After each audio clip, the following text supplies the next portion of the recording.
Good morning, everyone, and welcome to the second session of the Festival of Enterprise and the Montgomery Food and Drink Day special as part of the Bounce Back Live webinar series. I'm David Stevenson, your host, and I'm joined this morning by Hannah Carter, who is the founder and CEO of OGGS, which is a vegan alternative food brand. Kerstin Robinson, who's the co-founder of Nicks and Kicks, which is an adult soft drink brand. And Jim Cregan, who is the co-founder of Jimmy's Iced Coffees, which is hopefully self-explanatory. So good morning, everyone. Thank you very much for joining us. Morning. Morning. Hi. Good morning. Good morning to our audience.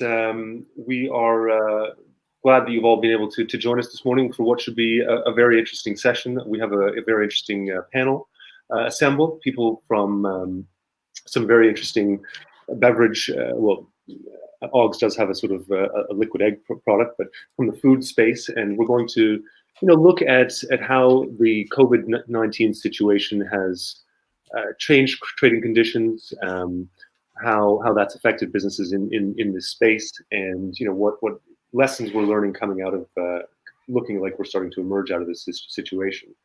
So I think the first question that I would like to sort of begin with is maybe asking how lockdown has changed trading conditions for you. I don't know if anyone would like to sort of answer this, take the lead on this one, but I think obviously trading conditions have presumably changed. I think in the food space sometimes for the better, so it'd be interesting to get some insight into whether that is the case. Kerstin, would you like to maybe address this? Sure. Yes. So it has changed a lot of things for us as a business, and that is partly because we have a very diversified business, which in certain ways is a good thing. In other ways, tricky when it's in the wrong space. So basically, we have quite a large exposure to the casual dining space with a couple of big restaurant chains as a customer, which is amazing, but obviously at the moment fairly difficult. Yeah, it's been difficult for a couple of months. And the same with food service. Catering is a big part of our business. Same thing there. From like one day to the next, suddenly that's gone. And we don't really know when it's going to come back and how it's going to come back. So that's a big one. But on the positive side, retail obviously is doing very well. And luckily, we're also in the retail space. We're in almost all the major retailers in the UK. And there we've really seen that we have quickly, well, initially, obviously, once the focus was on toilet rolls and the essentials, we got obviously no longer loaded onto the vans into the Tesco stores. So for a while, we weren't available as a product, but now it's back to pre-COVID levels and even better in some stores. I mean, now we're seeing really, really good upturn for the products we have back of store, which is super interesting because like every brand or like loads of brands want to go front of store, right? That's like the holy grail. And now actually the holy grail is the back of the store where we are, luckily, where we've been sitting for years waiting for our big moment, and now it's there. So now people actually go there to aisle number 25 or wherever it is. So, There's no one else there. Yeah. Right. So yeah, it's been mixed, luckily for us, because we are diversified as a business. But for some sectors, we just don't know when they come back, and that's obviously very sad because we know a lot of our customers quite well, and see that journey, and see them obviously go to almost the brink of bankruptcy, or some of them have already actually. It's quite sad, that for sure. Yes, no, that is sad, and it's a challenging trading environment for a lot of people out there, and it's because we don't have this clarity on when the situation is going to end. It's difficult for people to sort of plan how they come out of this. So a lot of people in the hospitality trade, pubs, restaurants are going to struggle. We were sort of discussing this a bit beforehand, that it's not clear. So it does, having diversified streams of revenue obviously is a good thing for people to consider. The over-reliance on one stream of revenue, when trading conditions change so markedly, that can lead to to too much concentration in one thing. So that's, I think, a good lesson, good takeaway there. Hannah, have you noticed a sort of similar pattern?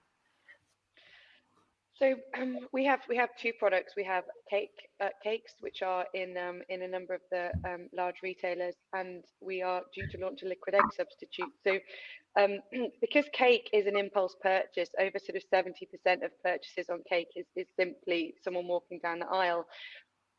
Really only until the last week or two, because people are in and out with their shopping list. Unless you're on the list, you don't get in, and it was very much the essentials, definitely all the pasta and loo roll, but also people just trying to limit browsing. So we really saw quite a big hit in the first sort of 3 or 4 weeks. It's starting to build back up again for us on the cake side of the business. But if you're an impulse purchase, and a lot of the other snack brands that I talked to as well, they've experienced the same thing. Wherever it's impulse, people aren't open for that. They're sort of heads down, get through, don't look at anybody, don't breathe on anybody, in and out, off you go. So as that softens, we're starting to see it come back again. And then from the egg substitute side, interestingly, because eggs are becoming in short supply, fundamentally there just aren't more chickens. People are baking at home, so the per capita egg consumption has gone up significantly. As a result of that, there is more and more egg shortages. You may have noticed in the stores, 1 carton per person. And also there's severe bird flus coming in from Asia. So we've sort of got this two-pronged attack that's happening. One is COVID-19, one is actually COVID-2 in Asia, which is affecting the flocks in Asia. And what that's happened for us is that we've now been moved from the vegan section as an egg alternative into the egg section, which is just hugely exciting for us as a business. Obviously, it's come at a huge cost from the other side, but if we're purely looking at retailing from a business perspective, it's suddenly made an egg alternative much more valuable, and so we're really seeing the shift from that. The flip side is, because as you were saying about getting on the lorry, we've had a pushback of about 3 months of the launch of that in 2 of our larger retailers. So it's been a bit of a blend, really. We've had a couple of benefits to it, but overall we're not loo roll or pasta, or canned tomatoes. So we've had to sort of ride out that storm a little bit. Okay, interesting. And Jim, what about Jimmy's Iced Coffees? How things been? We've had a few things go on. So we've just launched a coffee cola, which we wanted. The aim to do it was to essentially spread our sales channels. So we are just like 90% retail, and we wanted to explore the on-trade. So we made a load of coffee colas. We were just about to launch into a real cool little brewery up in London called Big Smoke, and the day we were meant to go up, everything basically shut down. So then we just had to resort to putting all of it online, and then focusing our efforts on Amazon, and looking at now eBay, and doing bolt-on things like Trustpilot, and getting our user experience and the journey from getting to our website to clicking to checkout, and getting things like Apple Pay implemented, and just making that user journey a lot easier. That's been amazing. And the sales off the back of it have been fantastic. And we've got the issue of being front of store. Obviously, it is the greatest thing normally, but COVID hasn't made it amazing, because people just aren't going to front of store. They want to go and buy in bulk. So in some instances, we do wish we had a bit of dual placement, or maybe a 4-pack or something, which we're looking at doing anyway. In the back of store. So Tesco's wasn't performing very well, but then for the likes of Waitrose, where we're in the milk fixture, that's still really good, because people are still going and buying tons of milk. So yeah, it's had ups and downs. Yesterday was our kind of best sales day ever since COVID.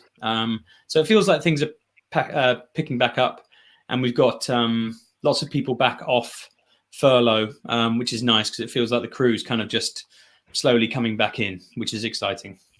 Great. So it sounds like for everyone there have been obviously challenges that have arisen, and the conditions have changed such that the different revenue streams are being more productive than others.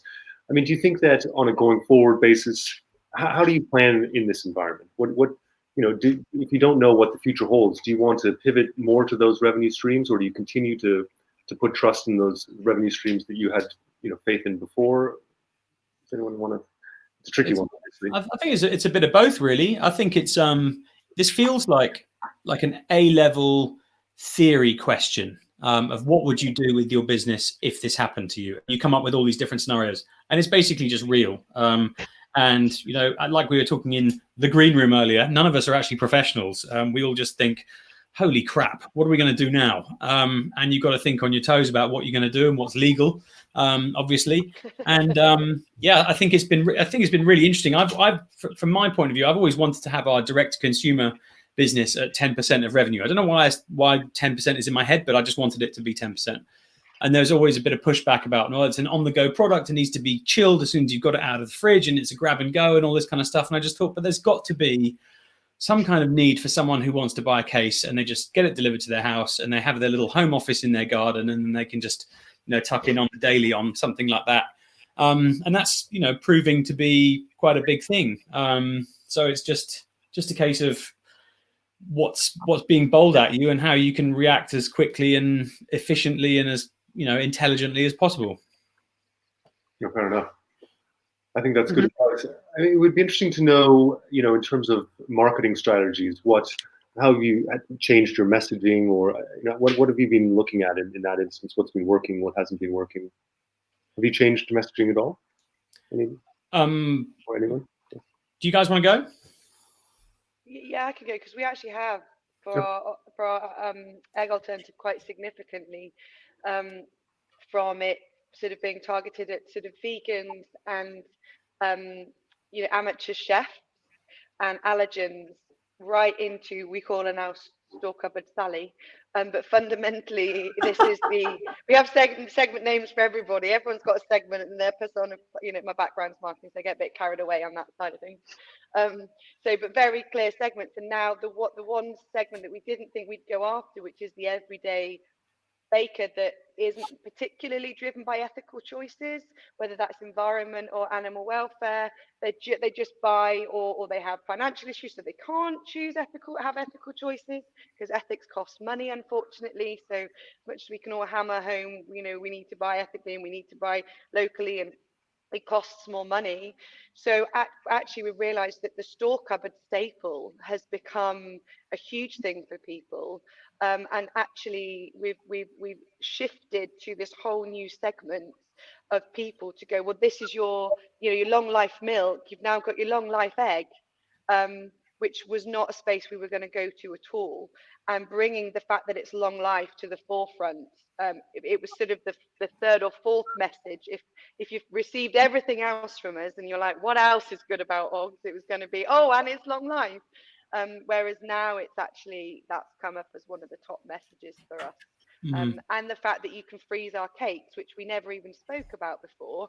And so actually you can freeze them. So to your point, Jimmy, on the bigger packs, or it's like actually so people can buy a couple and not worry about them going off. We've been switching our messaging to go, and you can freeze us too. So there's a few key things that have changed for us, for sure. Interesting. Okay. Yeah, for us, it's also the pack size. Sorry, of course, it's the pack size as well. That's it's quite interesting that before we were like a sharing bottle back of store, it wouldn't do much for us at all, and as a percentage of sales, it was like hardly anything. And we were thinking on and off for a while, shall we just delist, like not make that anymore? And now we're like, wow, this is actually the one to focus on. The sharing occasion, the take home kind of, now that parties are allowed again, and probably for the very foreseeable future, that's going to be the main thing for people. They will go to people's houses to socialize, to entertain, and have dinner parties rather than go to restaurants. So that's a really, really interesting and good occasion for us to target now that we haven't really before, because before it was all about grab and go, like where is it, quickly people want to get their quick drink, lunchtime, busy workers, and it's very interesting, and it's kind of good that we were so set up already at the time. That's cool. Yeah. Interesting. That is very interesting. I know that we thematically wanted to touch on sort of brand innovation and evolution in this session, and how every journey is different. I was wondering if any of you had any sort of particular insights into how you came up with, the persona behind the brand, the sort of backstory, and what do you think is important there for people considering entering this space? Obviously, branding is incredibly important, and then developing a brand that resonates with people. Do you have any advice you can give people on what you think is effective, or from your experience, what's been effective? I mean, I think for us, I think the biggest thing, and especially for the younger generation, and with people sort of losing a lot of trust in the people in charge and the leaders and all of that that's going on, the authenticity is so key. My background's branding and marketing in totally different spaces, and it's always about, okay, what do we think it needs to be, and what should it really look like? And actually, what we found with our brand is that actually it's who we are. So it's not who do you want people to think you are, it's simply who you are. And how do we talk, and how do we engage, and what you are on the inside is who you should be sharing on the outside. And that authenticity and true, like, we haven't spent a lot of time on what is our brand and what does it stand for. It's like, well, we know what we stand for, and that's what our brand stands for. We know what the heart of what we're doing is, and therefore that's why we're doing it. And so I'm sure everyone knows, like Simon Sinek's golden circle, start with your why. It's absolutely at the heart of what we do as a business. And in fact, like, every team member has their why. It's not a job spec. It's like, why are you here? What's the value that you're adding to the end why? And in that way, it means that, because the brand is bigger than the logo and the cool typeface on the website, it's every interaction with every supermarket and every supply chain person. But we sort of have this is who we are as this is who we are first, which spills out into the brand. So for me, authenticity and not overthinking the brand too much, because you lose that when you're trying too hard. You lose that. So it's got to come from within you, especially if you're sort of a leader in the business, and feed that into your team, because they then become the brand and are the brand. And recruiting people who have the same core values as your brand enables that a lot, I think. That's an interesting observation. Oh, sorry, Jimmy, you were going to say something. Oh no, I was mumbling like, yes, yeah, but in a very authentic way, of course.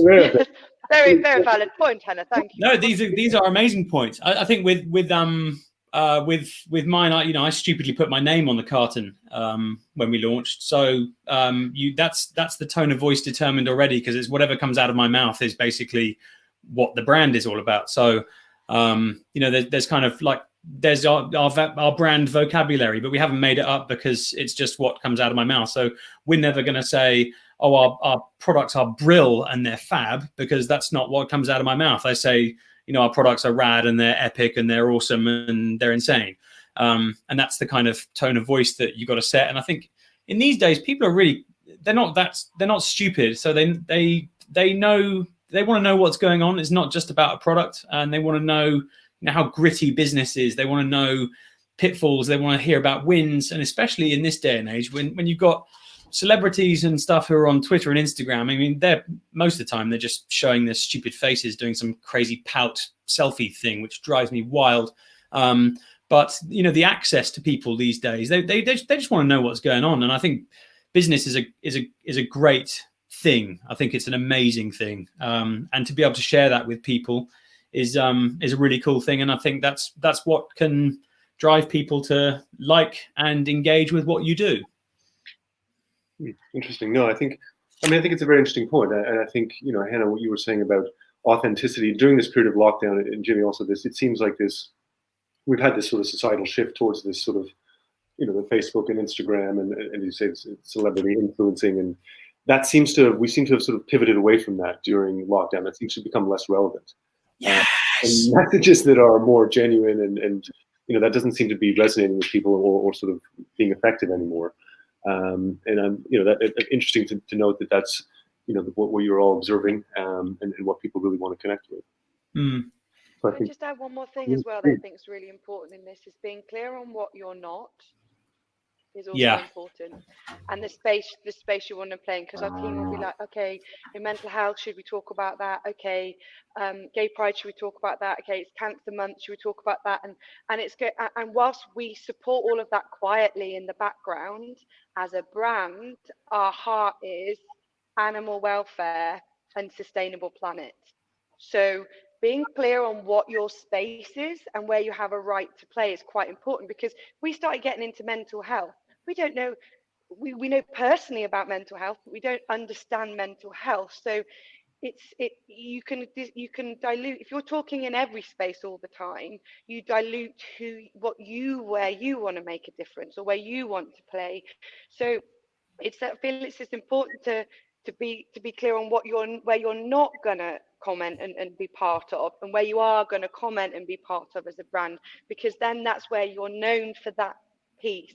And with lots of things going on at the moment, it's been a really challenging time with the team on what are we going to comment on and what are we not going to comment on, and it's having to make some difficult decisions sometimes, which is to say, behind the scenes we're strong, and we lots of charities we support in all different ways, but as a brand, we have to be on point with who we are, and that can be difficult sometimes, I'd say, but that's as important. Knowing who you are not can often be as valuable as knowing who you are.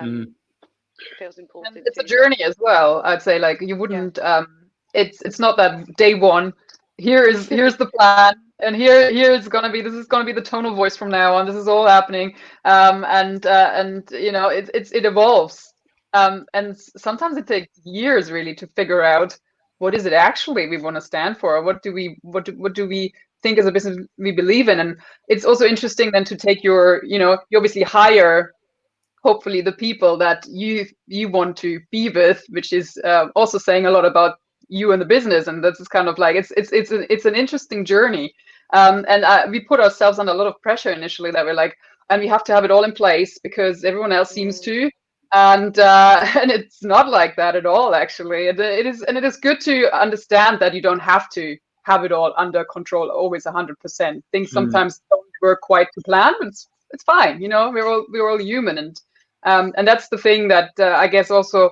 people that buy into smaller brands appreciate, that there are the little pitfalls and the stories about the factory, I don't know, something that wasn't quite going according to plan when you just produce the wrong product or whatever. But it just happens, and on we go, like, as in, like, we learn, and hopefully at some point we'll have it all figured out. But then I guess that we will never really. But that's also fine, just embrace it.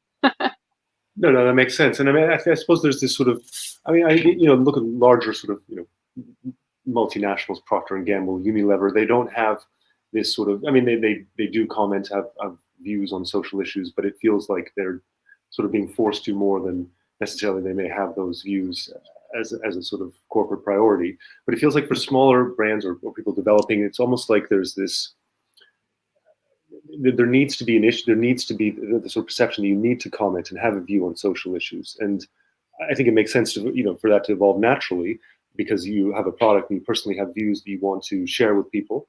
I mean, how important is that in developing a brand, or how much do you think about that? Do you think if you don't have that, do you think people don't resonate as much with the product? Do you feel pressure there to have some kind of view on social issues? I just feel like, Twitter, Instagram, Facebook basically just gives everyone a microphone. That person might be a complete lunatic, or they might be incredibly intelligent. But whatever happens is there's a great deal of noise. And us as an iced coffee company with a strap line that's keep your chin up, and we want to deliver awesome, ready to drink iced coffee for people, we recognize all these things that are going on, but we don't feel like we're the company to start posting stuff about it, because that's, everyone else, what are we going to do? We're not going to change anything, because that's not what we're doing. We will act and behave in the best possible way, but we don't need to go and shout about it. We've got our mission, just like Hannah was saying, and we just got to focus on that mission. And the more, the more social issues and environmental issues and all of the stuff that's going on at the moment, if you commented on everything, then people are going to be like, what is this company? What do they actually do? And what do they actually stand for?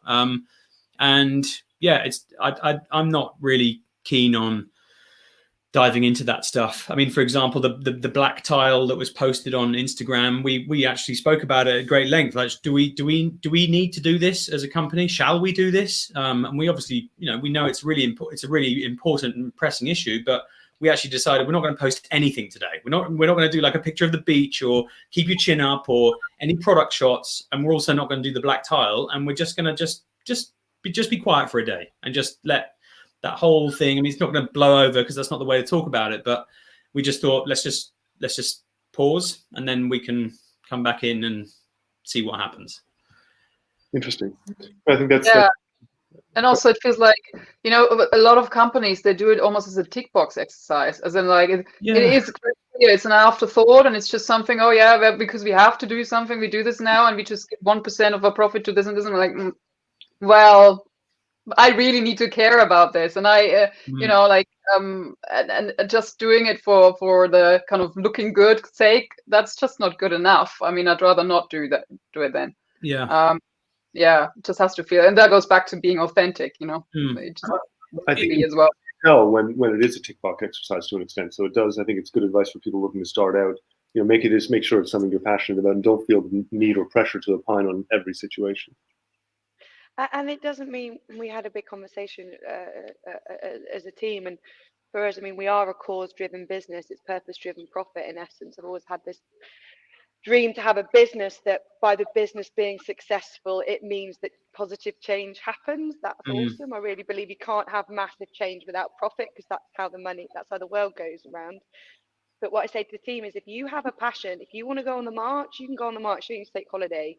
If you want to go and sign petitions, like whatever you want to do that's really important to you as an individual, that's separate to the brand. As a brand, we're going to do this. But the Caroline Flack was a huge topic of conversation for some of our younger members, and it was, you must do what is right for you, and our business supports everybody to go.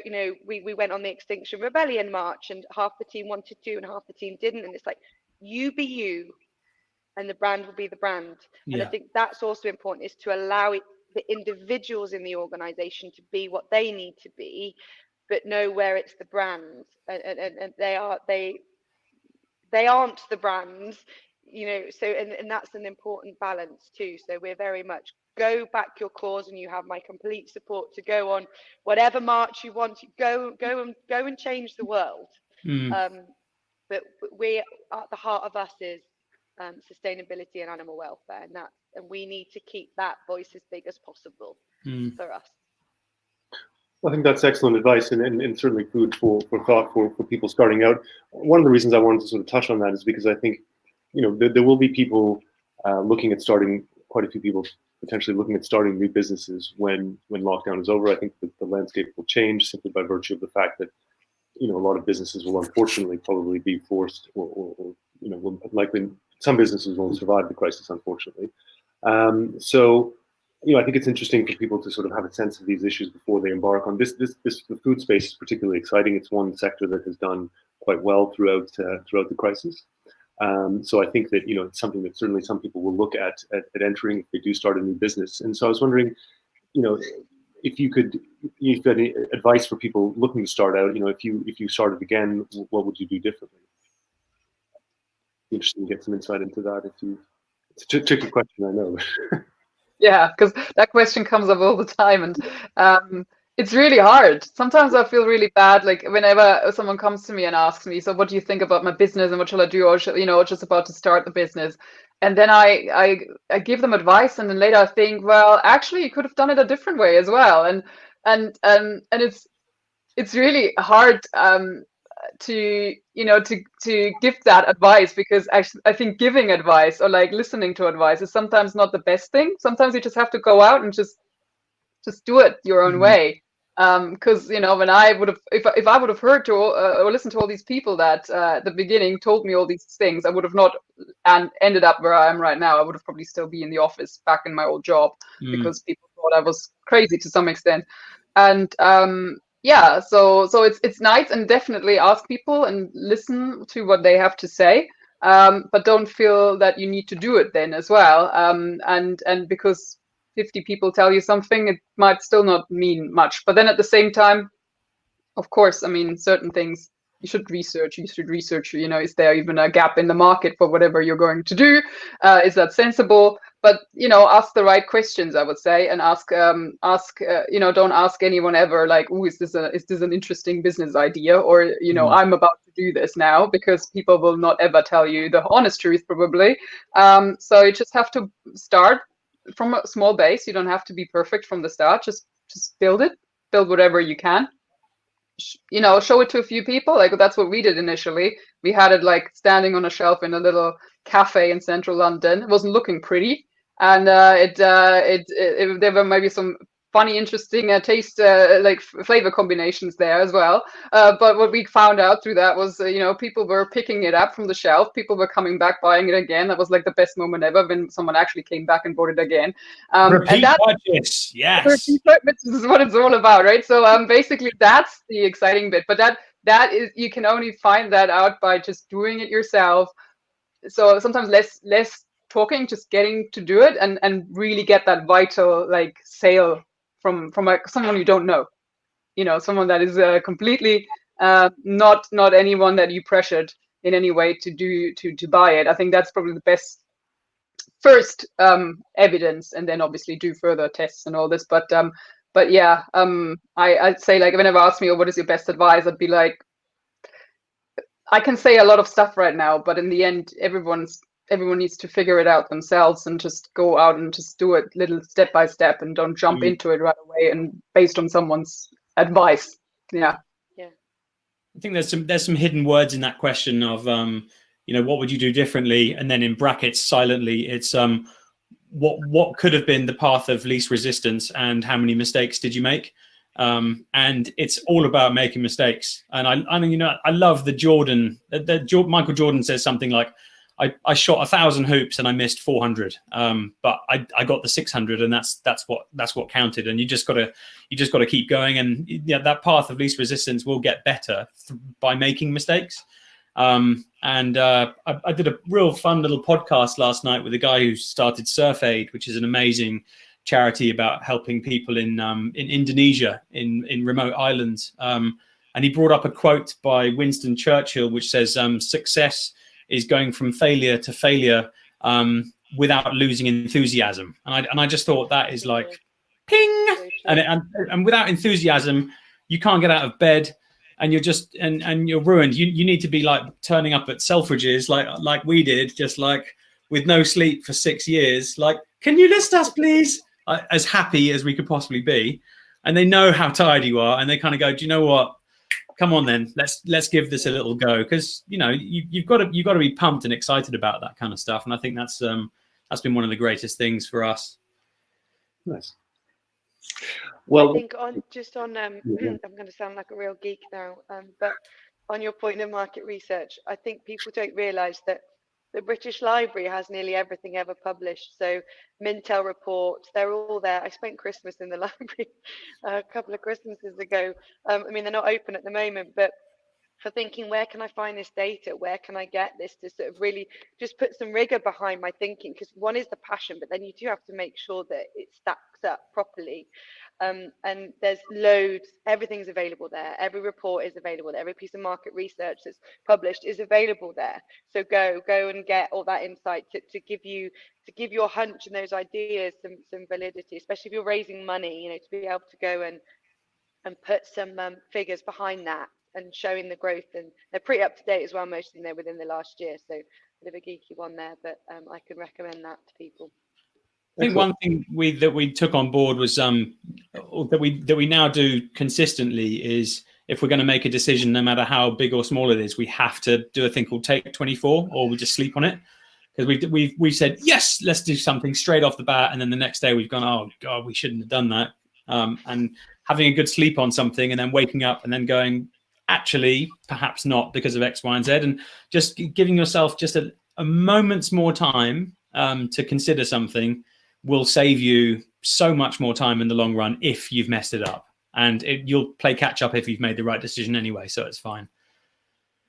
I think there's a lovely point there about that with humans, that because it feels good, we think it's good.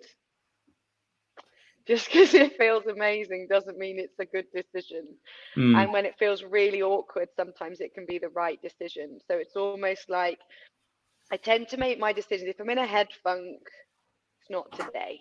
If I'm really excited and everything's amazing, it's not today. It's kind of when I'm in a little bit beige, that's the day. Because that's the day I'll make that big decision, you know, because we're just negotiating with Tesco's at the moment, and it's like, okay, is it right, is it wrong, or oh, should we do this? Or it's like, no, not today. I'm too attached to the outcome, not today. And it's the day when you know you're okay regardless of the outcome of that decision, that there's an okayness, and they're the days that you make the big decisions. You meet someone, they're amazing, they're brilliant, yeah, let's employ them, and then they turn up and they're dreadful. You're like, oh, that was terrible. So it's almost the good. We think that the good emotion is good and the bad emotion is bad, and actually they're both emotion. Helpful and unhelpful. So kind of when I'm just a bit average, beige, I seem to beige is best. Beige is best for making on t-shirt. You know? yeah sounds really uninspiring, but it is kind of the No, I think that makes a lot of sense, to be honest, and very sort of yogic and Buddhist perspective as well. But that middle path, that middle ground where you're neither super high nor super low, does tend to be that place where you make the most sound decisions. And I think great advice from everyone there, but sort of going ahead and doing it, trusting yourself is the way to do it. And it's going to be a tough journey no matter what happens. And, you know, you learn best from your mistakes. So you got to keep plowing on. We have a lot of questions coming in. So if you don't mind, I would like to sort of maybe get some of these posed to you guys because we are running out of time. Well, starting to run out of time. So there's a question for Jimmy here. Now that you've developed your B2C engagement, do you think this will continue to grow, or will people revert to type once lockdown diminishes? I've been reading a lot of articles about the way things are working. So, for example, Twitter announced that all of their crew can now work from home. They don't ever have to come back in the office again. And I think for those who are, you know, tired of commuting, tired of not being able to see their kids first thing in the morning because they're already on the train and they get home past bedtime for kids. They don't get time to exercise. They're eating crap food. You know, there's a lot of people that will go, do you know what? I'm happy to work from home. There will be obviously a lot of people that do go back into offices and stuff, but I think this has come at a. I think there's definitely going to be some good things that come out of this, and I think bringing back kind of like local community style things where people are spending a lot more time in their local area will grow. I think it will just be a really big thing. So for that reason, I think our direct consumer model will continue to grow because that audience is going to be there. And we need to just kind of keep our eye on it, really, and just make sure a lot of our communication strategy at the moment is about buying product online. But we also need to know that, you know, once people are properly flooding back into the market, we need to let them know that retail is still there, because we don't want Tesco going, "Oi, why are you sending everyone to your website when we've got a whole, you know, bunch of stores here for you?" And, you know, they're our biggest customer. So we've got to make sure that we send people to those stores too. That makes a lot of sense. Thank you, Jimmy. Thank you, Jim. There's a question here for Kerstin, which is, you moved from packaging from glass bottles to cans. What have been the advantages of this, and what are the downside? Question from Chris. So we actually have glass bottles and cans still. So we made this very bold decision in 2017 that we needed to have it all. So we were in it was 275 glass bottle at the time, and decided that we wanted to cater for all occasions there are for a drink. So restaurants, obviously glass bottles, the single serve. Take home 750 ml glass bottle, and the cans grab and go. So we in 1 month produced. You are good. In 1 month produced 3 flavors of cans, and anyone that knows about can manufacturing understands what the minimum order quantity is. It's quite large. And at the same time, not quite that, Sorry, but you know, at the time it really felt like millions. And then we also launched the 750 ml bottles at the same time and produced those in 3 flavors. So basically, we like put all our whatever we had left of the business, we just put it all in that basket of like, let's just be able to serve everyone, and it paid off. So yeah, I mean, different serving occasions are a really good thing if you can cater for them. And obviously, as the crisis has shown, it was really important to have that other size, that other SKU. So I don't think we'll get rid of any one of them anytime soon. They both have their place. You know, yeah. Excellent. Thank you for that, Kerstin. That's very helpful. We have quite a few questions coming in here. One that's an interesting one, touching on what we were saying about making mistakes. It's good to make mistakes, even better to learn from other people's mistakes. What was the biggest mistake that what was your biggest mistake that the rest of us should avoid? It's hard to it's hard to pick one. It's really hard. You know, from like we chose a manufacturer that used us as their employees, but at the time, I mean, you don't know better. You know, that's how you learn, as we already said. That's how you learn with your mistakes. So we are no longer with that manufacturer, and now we know a lot about how production works, which is also good knowledge in a way. Now thinking back, I mean, even the thought of us having to be in the factory and actually filling and putting the caps on the bottles and all this sort of stuff is just unbelievable that someone asked us to do that. And as we were actually mixing the product as well, we could have mixed anything in that factory, if you think about it. So I guess that was a big thing, a big learning for us, because you know, a couple of things also didn't go quite so well, which then obviously made us move to someone else very quickly. But yeah, I think that was a mistake we made in a way. But then again, I mean, you can look at mistakes in many different ways, and it was at the time it was the right thing, and we were very grateful that this manufacturer actually took us on, because hardly anyone would have done that with the business being so small. That was like 5 years ago. So yeah, but that was definitely a big mistake, probably. I mean, in a way, could have gone horribly wrong. Let's put it that way. Jimmy, do you want to touch on? Tim, do you want to touch on? Yeah, I think you know, one of my worst kind of memories, and it's wonderful to bring up, is us making. We made 1 liter iced coffees before people really knew what iced coffee was about. So no one was willing to invest, you know, £2.50, £3 in a 1 liter product when they haven't even had a single serve version. And we had a very short shelf life at the very beginning, so we had to throw away pallets and pallets of stock, and that was myself and my sister going to the commercial waste company in our van and having to do probably 10 trips, and it was just soul destroying. And we have to, you know, get your hands dirty and throw away all these beautiful things that we had to that we had poured our heart over, and it cost a lot of money. And we, you know, that was one of those, we just rushed into it kind of scenarios and really didn't think it through. And I guess, you know, what Hannah was saying about being more beige and actually making decisions when you are at a very calm state. We've always been at like turbo level. So it's always yes, and let's go now, we're too late. And that was the problem that we encountered, I think. And then things like our hiring processes have been pretty bad. Like, do you drink beer? Do you want to ride on our skate ramp in our office? Great, you've got the job. And that's just not a very good interview process. So luckily we think, touch wood, we've got it dialed. I'm going to just touch this. But yeah, again, rushing into stuff and just not knowing how to do things properly, but you learn. Excellent.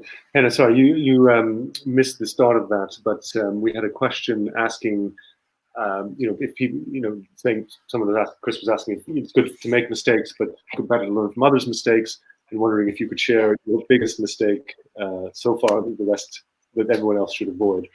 A tricky question, obviously. I bought a £65,000 cooker that was the wrong one. That was quite a big one.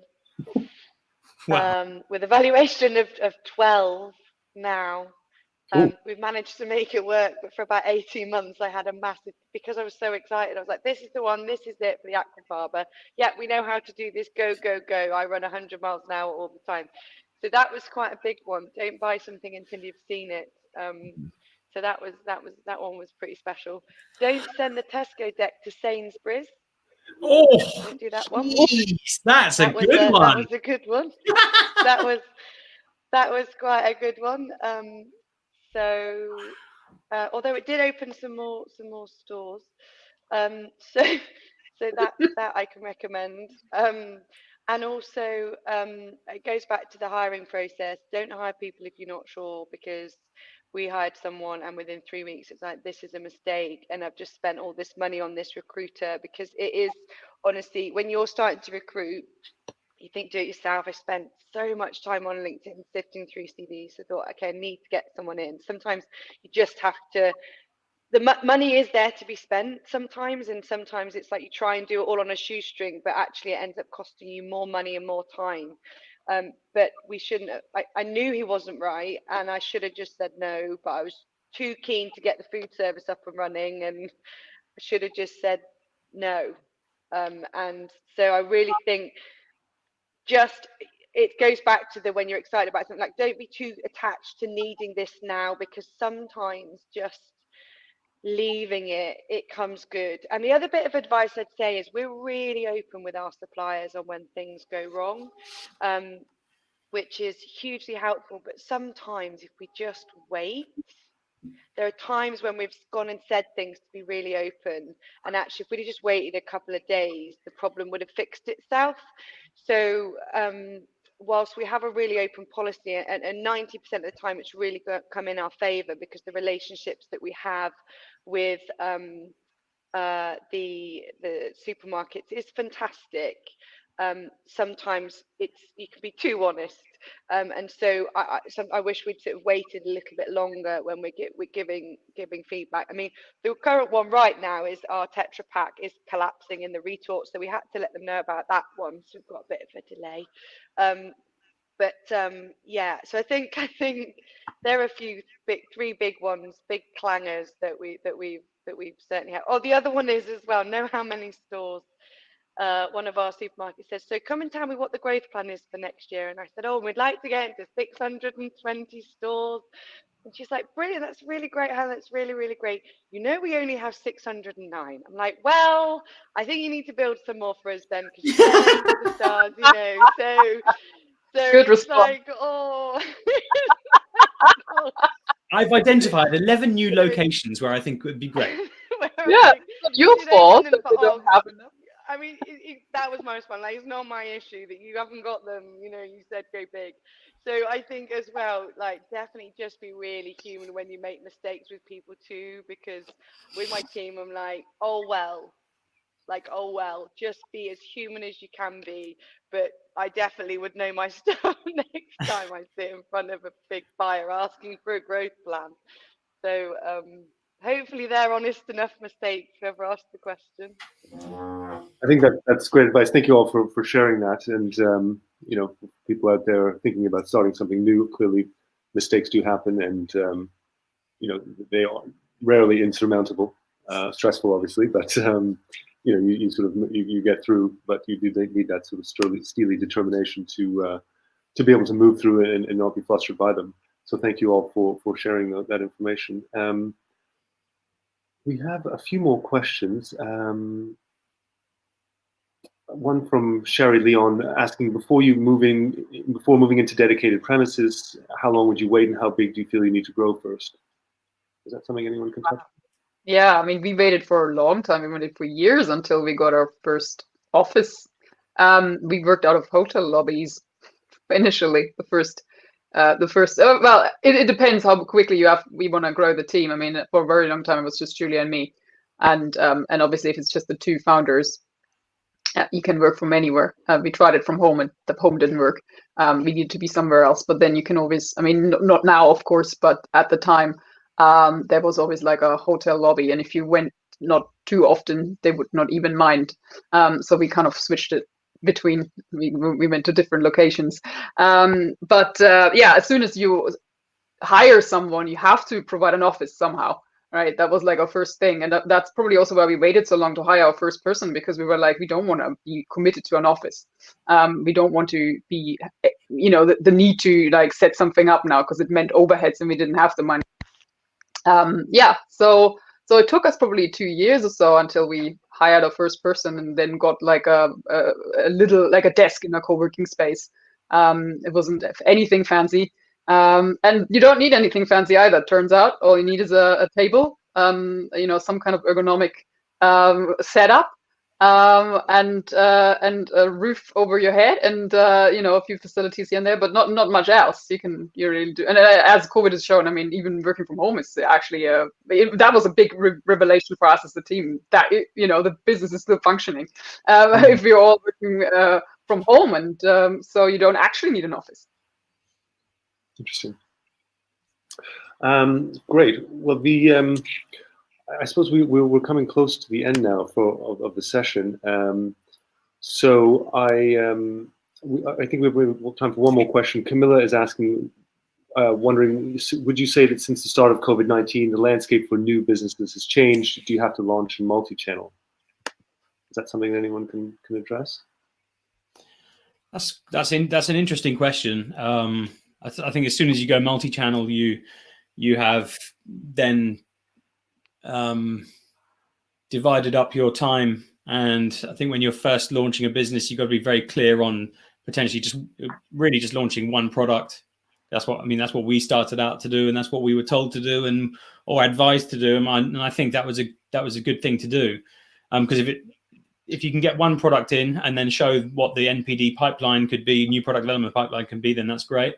And yeah, if you have multiple sales channels, then that's just a lot of work and a lot of things to focus on. And it's kind of like just try and focus on one particular customer and working and sweating that customer as best as you can and paying them all of your attention. Because if you only give them 10% of your attention, that's just not good enough. And you can get just as great rewards from one customer that you work really well than you could with 10 customers or 100 customers. So it's like with Sainsbury's or a supermarket of some sort, you kind of want to say, look, I just want 100 stores, and I'm going to sweat all of your 100 stores rather than having 100 supermarkets and one store each, because then you're dealing with 100 different buyers. And if you have that one person, it's a lot easier. But then, coming out of all this, you can find that channel quite easily, because you'll know which ones are really receptive and ones that are working, such as direct to consumer.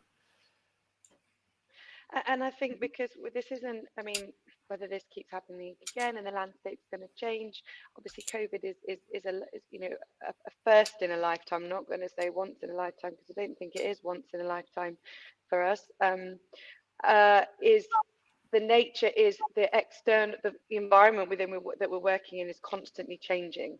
But you can by over planning, you can paralyze yourself and not move. And at some point you just have to go for it and go, I've looked at all of the different challenges, I've projected what I think could happen, this makes the most pragmatic sense, and therefore I'm going to go for that. Because I think what Jimmy's saying is completely right. If you spread yourself too thinly, you get nothing, and you absolutely have to stay focused. And we're just starting to try and expand beyond our current customers, having really hunkered down with them for a year and really worked with them hard and really tried to focus on that. And we're only just starting to move into other spaces. So there's a real balance of speed of wanting to grow really quickly versus the quality of the customer that you are and the supplier that you are. So I don't think you need to always go for multi, because if you're trying to cover off all bases, you end up not covering any bases. It's like, think of like a baseball pitch. If you're trying to be on all of them, you're going to miss all of them. It's like at some point you've got to choose one and go there. But know that this is pivoting, being able to pivot and adapt as much as possible is probably going to be the businesses that you look at. Leon, they've done a phenomenal job of very quickly shifting into more of a store than an eat-in, and those businesses that have that capacity to shift and that they'll be the ones that win, even if your business today looks different in 3 years' time. Just that openness to that, because people will still want your product. It's just how you get it to them, right? If it's a good product.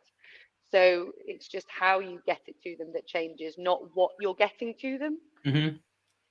Yeah, that makes sense. Well, that's it's been a pleasure having you all on. I have to say, Hannah, Kerstin, and Jim, really three fascinating speakers, three really exciting brands. It's been a pleasure meeting you all and hearing your stories, and thank you for sharing them with everyone here today. I know that everyone has been, I'm sure, found it very, very interesting. So I'd like to thank you all for giving us your time this morning. It's been great to. Thanks for having us. Having me. Yeah. Really fun. And I wish you all good luck in future endeavors. I think hopefully things are starting to normalize. It looks that way, at least, knock on wood. So fingers crossed, and fingers crossed for everyone else out there. Thank you all for joining us. Lots of messages of thanks coming in. Very interesting. It was an incredibly interesting hour for me. Yeah, I think things are getting better. So let's all hope that we all sort of move towards something more normal in the near future. But until then, stay safe. Thank you. And thank you all for your time. Awesome. Take care, everybody. See you later. Thanks. Bye.